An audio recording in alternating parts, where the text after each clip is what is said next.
Hi guys, good morning. അപ്പോൾ പലനയുടെ വീട്ടിലെ കുടിയിരിപ്പ് പ്രമാണിച്ച് ഞാൻ രാവിലെ തന്നെ സനൂപിൻ്റെ വീട്ടിലെത്തിയിട്ടുണ്ടായിരുന്നു കേട്ടോ. ഇവിടെ എത്തിയപ്പോൾ അമ്മയുടെ ചെറിയ പച്ചക്കറി കൃഷിയിലേക്ക് വെള്ളമൊക്കെ നനച്ചിട്ട് മുറ്റമടിക്കുകയാണ് കേട്ടോ. അങ്ങനെ കുറച്ച് സൺകിസ്ഡ് കൊപ്രായങ്ങളൊക്കെ കഴിഞ്ഞ് ഞാൻ നേരെ താഴോട്ട് ഇറങ്ങിയപ്പോൾ നല്ല വിശാലമായ റബ്ബറിൻ പറമ്പ്. പിന്നെ അതൊക്കെ കുറച്ച് നേരം ആസ്വദിച്ചതിന് ശേഷം നേരെ പോയി ഫ്രഷായിട്ടതാ റെഡിയായിട്ട് ഇറങ്ങുകയാണ് കേട്ടോ. നേരെ നമ്മളിനി ആലപ്പുഴയിലോട്ട് ആണ് പോകുന്നത്. അങ്ങനെ നമ്മുടെ ജൂനിയേഴ്സൊക്കെ ആയിട്ട് നമ്മളിതാ കാറിൽ പൊയ്ക്കൊണ്ടിരിക്കുകയാണ് കേട്ടോ. അതിനിടയ്ക്ക് അവനൊരു ഹായ് കാണിക്കാൻ പറഞ്ഞപ്പോൾ കാണിച്ച കോപ്രായങ്ങളാണ് നിങ്ങളീ കണ്ടുകൊണ്ടിരിക്കുന്നത്. പിന്നെ ഒരു 1.5 മണിക്കൂറിൻ്റെ യാത്രയ്ക്ക് ശേഷം നമ്മളിതാ പല്ലനയുടെ വീട്ടിലെത്തിക്കഴിഞ്ഞിരിക്കുന്നു. ഇതാണ് നമ്മുടെ പല്ലന.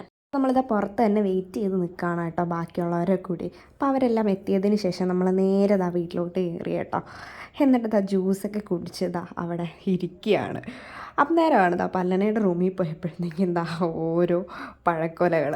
അന്നേരം എല്ലാ എണ്ണവും കൂടെ അത് പൊളിച്ചെടുത്ത് കഴിക്കാൻ തുടങ്ങി കേട്ടോ. അത് കണ്ടാണ് പല്ലന തലേ കൈ വെച്ച് നിൽക്കുന്നത് എന്ത് ചെയ്യുമെന്നുള്ളത്. പിന്നെ ഒത്തിരി നാളുകൾക്ക് ശേഷം കൂടിയതിൻ്റെ തന്നെ കുറേ വിശേഷങ്ങളും കാര്യങ്ങളും ഒക്കെ പറയുന്നുണ്ടായിരുന്നു.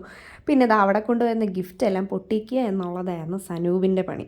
ഇതെല്ലാം കഴിഞ്ഞതിന് ശേഷം പല്ലനയുടെ കസിൻ്റെ കൊച്ചിനെയാണ് കേട്ടോ ഈ കാണുന്നത്. നമ്മുടെ സൗണ്ടൊക്കെ കേട്ട് ആകെ മൊത്തം പേടിച്ചിരിക്കുകയാണ് കേട്ടോ. അത് വർഷങ്ങളൊക്കെ പറഞ്ഞുകൊണ്ടിരുന്ന സമയത്താണ് ഞാൻ മറ്റൊരു വിചിത്രമായ കാഴ്ച ഇവിടെ കാണുന്നത് കേട്ടോ. കൊണ്ടുവരുന്ന കാശൊക്കെ എഴുതി വെക്കുക എന്നുള്ളത്. അതിനുശേഷം നമ്മൾ നേരെ കാറെടുത്തു. കാറിൽ കയറി ഇരുന്നിട്ടാണ് പാറു സെർച്ച് ചെയ്തുകൊണ്ടിരിക്കുകയാണ് എവിടെയാണ് പോവേണ്ടത് എന്നുള്ളത്. അങ്ങനെ ലാസ്റ്റ് നമ്മളിതാ പിട്ടാപ്പള്ളിയിലെത്തി. ഫ്രിഡ്ജാണ് നോക്കിയതെങ്കിലും ലാസ്റ്റ് ഇതാണ് നമ്മൾ മേടിച്ചത് കേട്ടോ. നമ്മളിതാ കാശൊക്കെ കൊടുത്തു. ഗിഫ്റ്റ് പേപ്പറിട്ട് പൊതിഞ്ഞതിന് ശേഷം നേരെ വണ്ടിയെടുത്ത് പോവുകയാണ് കേട്ടോ. ഊണൊക്കെ തീർന്നോ എന്നുള്ള ടെൻഷനിൽ വേഗം പോവുകയാണ് കേട്ടോ. ഈ കാണുന്നതൊക്കെ റീടേക്കുകളാണ് കേട്ടോ. പേടിച്ച പോലെ തന്നെ ഊണുകളൊക്കെ കഴിയാറായി. പിന്നെ അത്യാവശ്യമുള്ള കറികളൊക്കെ വെച്ച് കഴിച്ചു കേട്ടോ. പാലയാച്ചൊക്കെ കഴിഞ്ഞു, നമ്മൾ തിരിച്ചു പോന്നു. അപ്പോൾ ബൈ.